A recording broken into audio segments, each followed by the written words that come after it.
Welcome to the Grow Fast podcast, where we talk with leading sales, marketing, and personal growth experts about how companies can accelerate sales, optimize marketing, and grow their businesses fast. Let's go. Hi, Caryn. How are you? Doing great, Mark. How are you? Pretty good. The winter is starting to arrive here in the Seattle area. The trees are all changing colors, and we're getting rain and cold and just the typical Seattle weather for this time of the year. How are things? You're in Chicago, right? I'm in the Chicago area. We've had an unseasonably warm autumn and dry. So it's been a little different than usual. Temperatures in the 70s and sometimes 80s.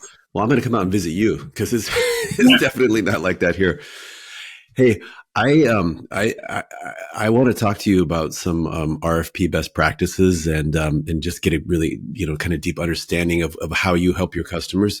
But before we get into that, like a lot of companies, they have this love-hate relationship with RFPs, and some companies don't even want to try to participate with RFPs because It's just like, this perception of all this work. And it is a lot of work, right? Let me ask you, first off, why are RFPs important and why should companies consider responding to them? I think they're important because they can provide a different longevity to the deals that you operate with. They can provide a level of stability for your company that smaller, more frequent deals don't offer. And so the combination of those smaller commercial deals and those larger RFP-based deals really creates a level of stability in organizations that are hard to come by if you're just working on the shorter term opportunities. Okay, so what I'm hearing you say is like with RFPs, the deal size could be larger, but also it could be multi-year deals, or they could renew every few years. Okay, that's interesting. We've even seen deals as long as 20 years. Oh my God, so I'd like to win one of those. Opportunity. Yeah, sure. That's great. Most of the RFPs that you see, are they coming from private sector or from the public sector? It's a mix of the two. We do work on a lot of public sector, but we probably see about 35% corporate sector RFPs as well. Okay. Well, I was stalking the Once Upon an RFP LinkedIn page, and I saw some interesting posts, and I'm just going to kind of go down some of the things that I saw there, and then let you talk about it, because you don't just, you're an RFP consultant, but really, what does that mean? And because there's multiple things that you can do. So let's start with proposal writing and management. So that's the foundation on which the business was started. That's my background. Since the late 90s, which ages me, I've been working in this industry. I fell into it because of my background in libraries. And that was the first industry that I worked with RFPs. From there, what we've discovered is that our small business clients don't quite understand how to navigate that corporate or public sector RFP game. And so our services have expanded beyond just the RFP response support or even unsolicited proposal support, because they need that additional guidance on how to navigate that much longer sales cycle that's involved with success with government and corporate RFPs. So let's break it down a little bit, like because you said proposal writing and management. Like, why can't I just answer the questions? Like, what do you mean by proposal writing? So proposal writing is in part as answering the questions, but also it's about strategy. Okay. What is particular about your company that makes you different from other organizations? You can go through and respond yes, no, and have really quick little responses. Or what you might find is that you're trying to avoid answering a question, and we'll dig in and try to figure out why you're trying to avoid. I think I saw response. I think I saw one of your other posts that the solution, obviously it's gonna vary by RFP and by sector, but the solution is 15% of the decision.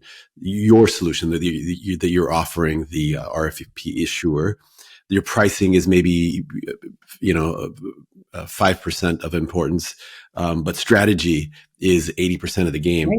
And you just mentioned strategy. So talk a little bit more about that. So strategy is about how you're presenting your company. We work with a somewhat journalistic approach to RFP responses. We go through the questions: who, what, when, where, why, how, so what, whenever we're talking about a solution and about a company. And it's really that so what question that allows you to differentiate your response. Everybody's passionate about what they do. And I've read a lot of capability statements, a lot of websites, and a lot of proposals that talk about someone's passion for the industry, how driven they are to help their clients succeed. And those are really great things. But everybody's going to be able to say that, right?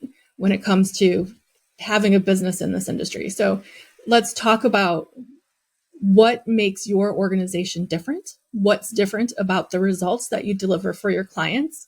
And, maybe it's speed to solution. Maybe you have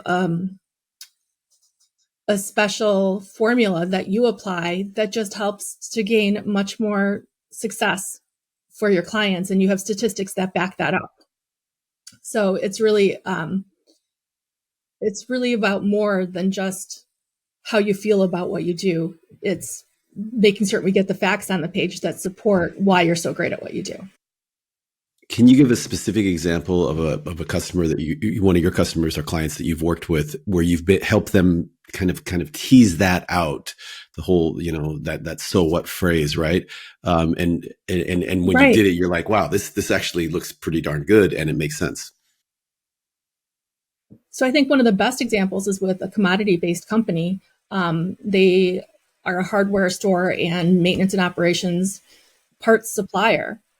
But the piece that was missing from the solution was really that how they deliver and why their customer service is better, and how they could demonstrate that through data. And I think that's the piece that's frequently missing from product-based companies, is they forget about that customer service piece, because you don't just win the contract. There's then the onboarding of the client. You might have to create a custom catalog. What does that process look like? And then there are the reporting aspects. So yes, you're selling products, but there's a solution related to how you're selling those products. And you need to tell a story about all of that, right? I mean, what are your thoughts in terms of just like You do. Yeah. You'd mentioned something about capabilities before, and on your LinkedIn page, one of your posts was about capability statements versus brochures. Can you explain what the differences are? Mm-hmm. Well, the two big differences are how they're used. Okay. Capability statements are used by potential buyers as a way of understanding exactly where you fit into their buying needs. A brochure might have more of the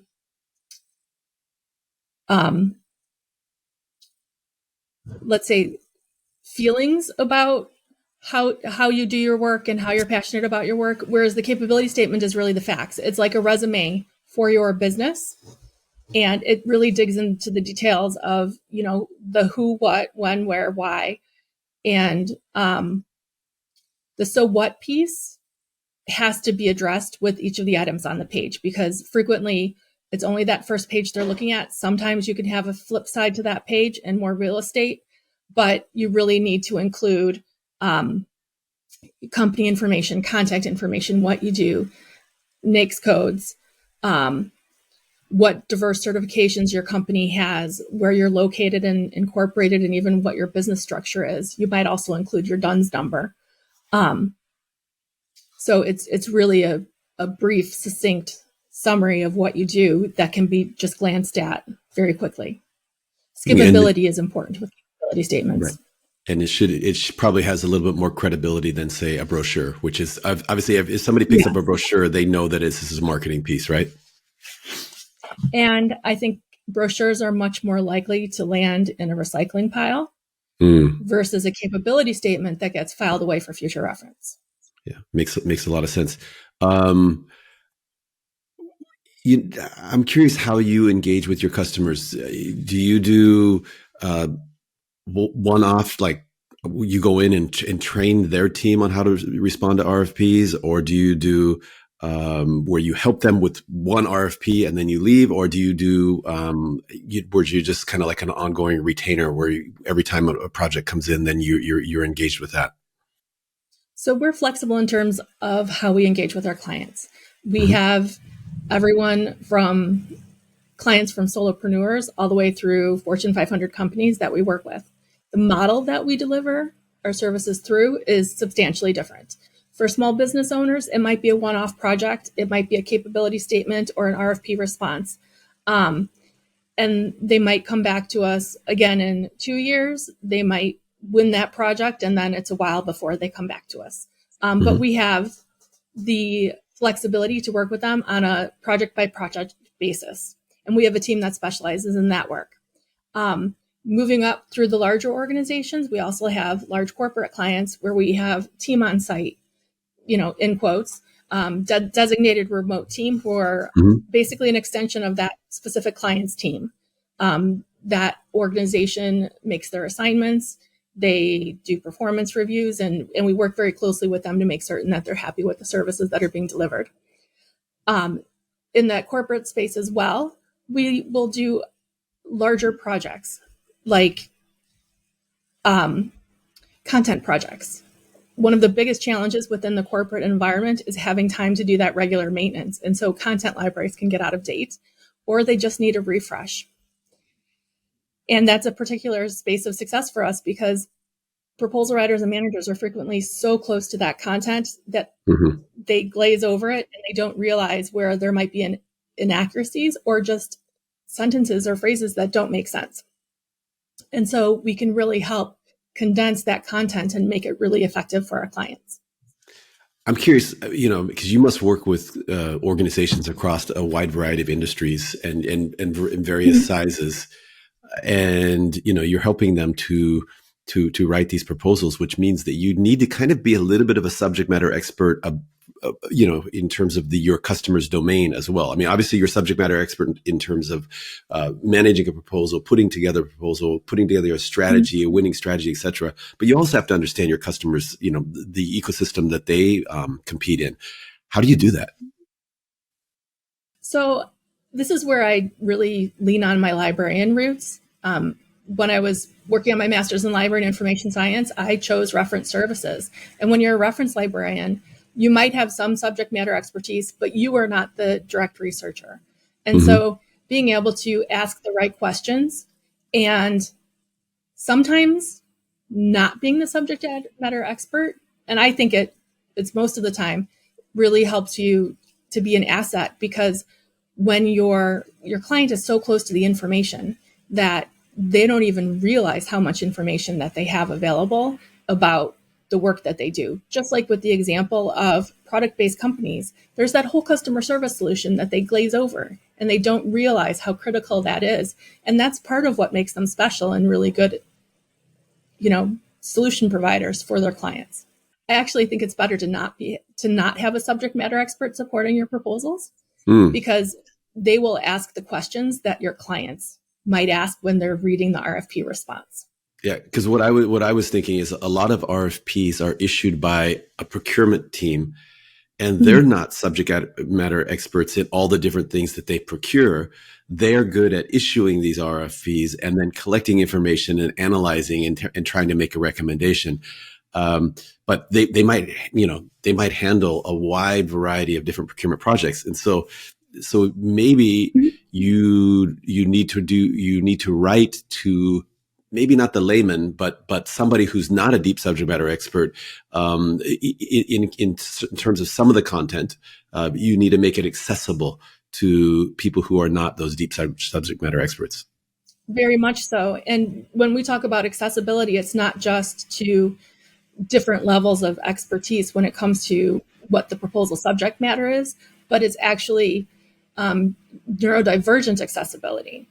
So making certain that the sentences aren't too long, that they're easy to read, that you're using active voice versus passive voice. so that you know who is responsible for what, and your client knows what is in their realm of responsibility, because that's critical for them to know as well. So it is very much about accessibility. With that first pass that the procurement team does, we want to make certain that everything's compliant and that we can tick all the boxes that they're going to be looking for, so that that evaluation can then go to the next phase. We have a track record of getting our clients to the next phase of the deal because we focus on that compliance piece. And then that next phase of the deal is having your direct client do an analysis of the RFP response, so they have an understanding of what your solution is and does it really meet their needs, and how will that fit into their organization. And then also there's the aspect of how do you manage the executive review? What are they going to look at? If we have the opportunity or we're not prohibited from including it, we like to include both an executive summary and an executive solution overview. What's the difference? The executive summary talks not just about the organization and the solution, but how you've achieved results for your clients. So it can be a little bit more comprehensive, whereas that solution summary is really digging in on the technical solution for the opportunity. So your readers might be different. You might have a CTO looking at that executive solution summary, whereas a CEO or a CFO might be looking at the executive summary. Makes sense. I also noticed that, you help out with vendor registration, certifications. Maybe you can talk a little bit about that. What does that mean in the context of RFPs? Absolutely. So you have corporate space vendor registrations and public sector space vendor registrations. In both cases, you'll want to leverage those so that it's kind of an entry-level access to their procurement teams. They generally include your company information, what your structure is, where you're located, and what your NAICS codes are, or they might use the NIGP codes. But from there, it's kind of an entry level. On the government side, it might give you access to their procurement portal too. Sometimes that procurement portal, where they're actually publishing RFPs for response, is separate. Sometimes it's together. But in both cases, with the corporate and the public sector, they might leverage that to specifically invite you to respond to an RFP. There's no mandate in corporate space like there is in the public sector space to have those open acquisition options. However, it can potentially have that opportunity as well. And in either case, keeping your vendor registration up to date and current with your certifications is critical, because if you haven't kept your vendor certification up to date, whether it's minority, woman-owned, small business, vendor, veteran-owned small business, etc., you might actually be passed over for an opportunity that they've slated as a set aside. What's a best practice? Like if I'm running a small business, and should I go out and register for as many different portals as possible? Or, should I just go nuts and register for 100 different portals, or should I focus on a more targeted number? We like to take a strategic approach. So we do offer a service where we help create a BD strategy and a vendor registration strategy. Are you geographically restricted in the services you offer, or can you offer them everywhere? How big is your team? So we first take a geographic approach, but then also what kinds of services are you delivering? And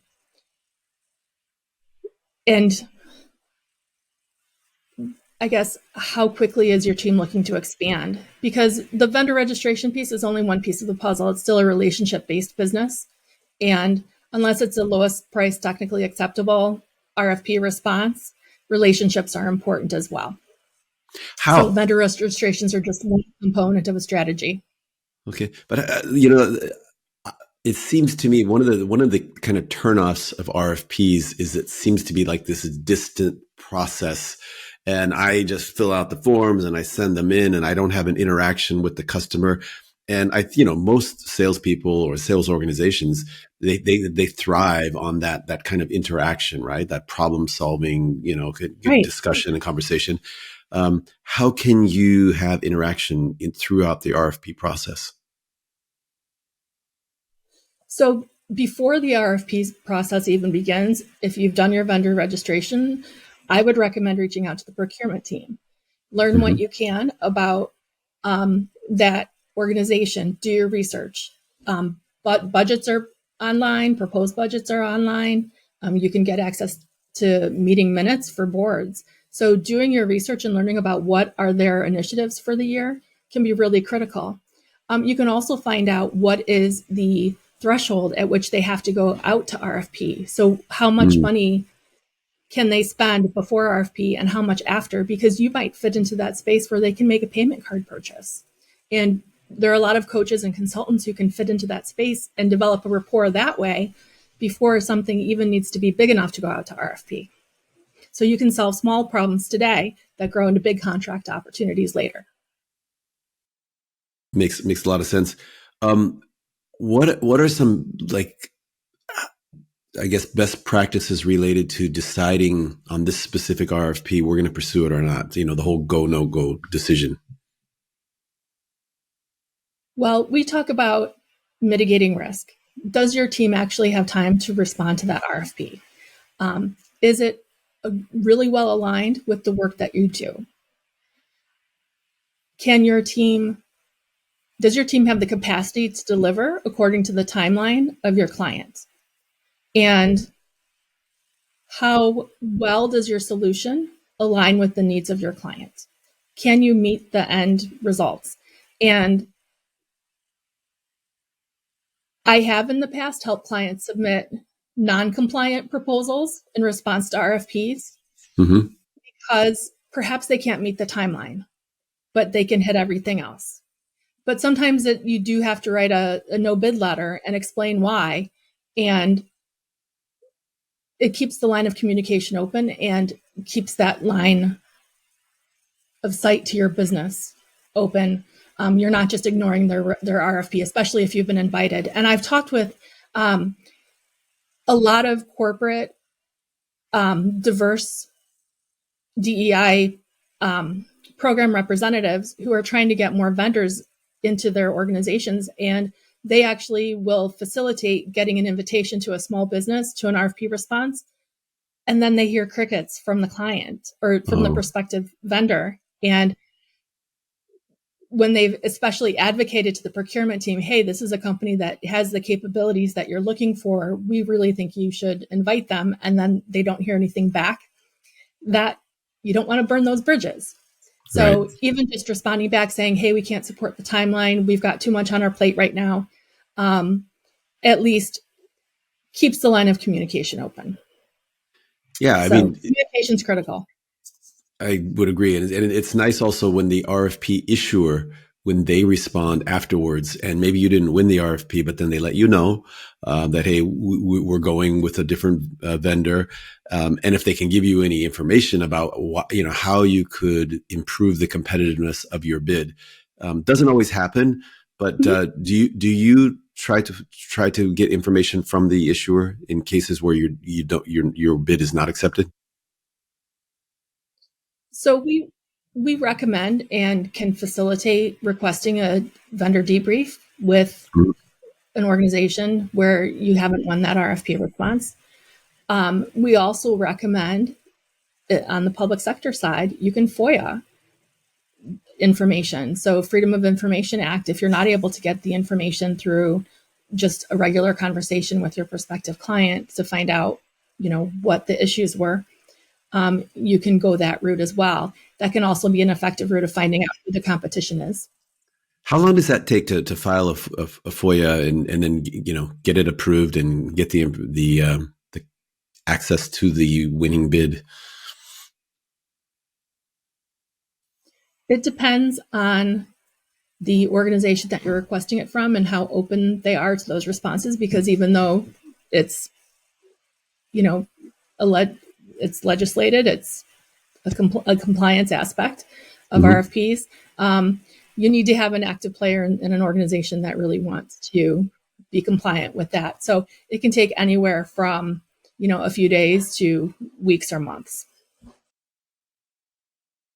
Let me ask you about opportunity sourcing. If I'm a small, medium-sized business, you talked a little bit about registration, but where would I look for the opportunities?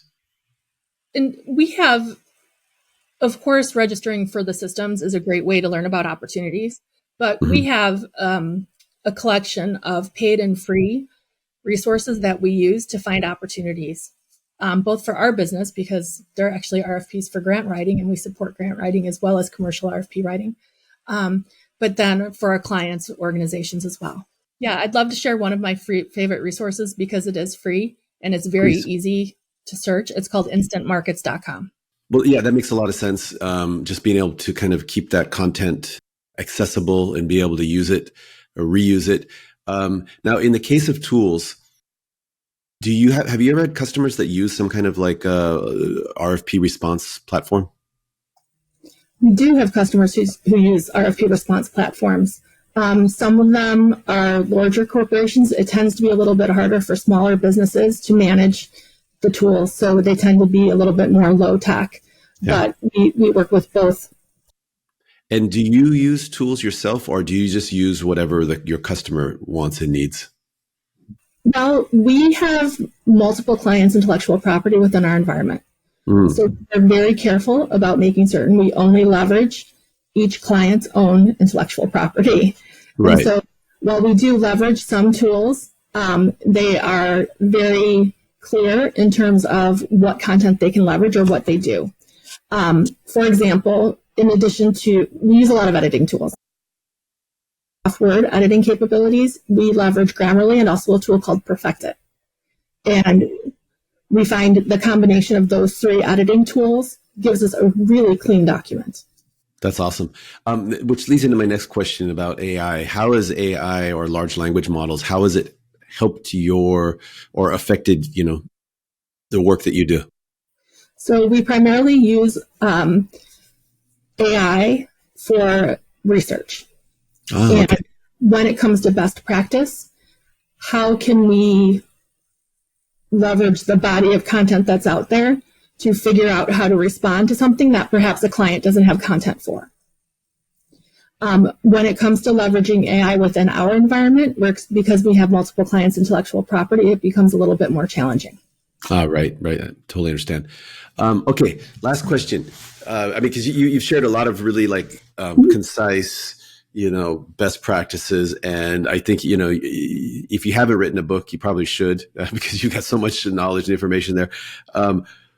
Can you walk me through a story? You can change the name of the customer, but like a big success story that you've had, or that, that you are a little proud of in terms of how you've helped a customer go out and start winning RFPs. So we had a client who was selling products, who wanted to sell products through a contract mechanism to the United States Marine Corps. They were supposed to be a subcontractor, and about 2 days before that RFP response was due, the prime went quiet. And our client really wanted to respond to that RFP, and so we decided that they would go in as prime. We literally had 36 hours to develop their RFP response, start to finish, and get it submitted. And they won one of 3 prime contractor spots on the indefinite delivery, indefinite quantity RFP. That is awesome. It was amazing. It was a $40 million IDIQ. IDIQ, what is that? Indefinite delivery, indefinite quantity, which means that only those 3 vendors would be allowed to respond to task orders. Oh, so anytime there was an order that would just, they needed whatever that service or product was, they would just ship it into one of those 3 vendors, and it was up to $40 million. That's huge. Oh my gosh. Huge. And we could make that big of an impact in that short of a time frame. Not a lot of sleep happened in that time frame, but our team was really committed to getting it done. That is so awesome. Last question. If people want to learn more about how to win more RFPs, to be more competitive, to understand the process, do you have any favorite sites or publications? To be honest, our site is one of our favorites because we have a lot of information on our blog. We have a series called RFPs 101 that we're in the process of refreshing, but even in its current state, it's got a lot of great information for learning about what RFPs are, why you want to respond to them, and being a big part of it is learning the terminology. So definitely recommend our website. What's your URL? I'll put it in the show notes, but it'd be good for people who are listening. Absolutely. OnceUponAnRFP.com. OnceUponAnRFP.com. Awesome. Yes. And one of our most liked and most read blogs is it an RFP or a RFP? So then OnceUponAnRFP.com. Okay. Nice. And then did you have any other favorites or other resources you'd like to share? APMP is the Association of Proposal Management Professionals. If you're somebody who is interested in pursuing a career or learning more about what a career in this industry would look like, I would recommend APMP. There's also an organization called Proposal Industry Experts, or PI, which is a great sort of starting point for learning about the industry. Excellent. Well, that's some great, I guess, information you've shared, and the advice in terms of how to make it a go no decision, and then best practices in terms of you really your pricing is important, your solution is important, but really the strategy that you're putting together to go after and win this RFP, the importance of differentiating yourself and showing what is your real secret sauce, all that's super important. So I'm sure we could go on and on because I've been to your website. There's tons of resources there. It's awesome. But Caryn, thank you so much for being on the Grow Fast podcast. I've enjoyed the conversation. I've learned a lot. And thank you. Thank you so much for the opportunity. It was lovely to talk with you today. Likewise.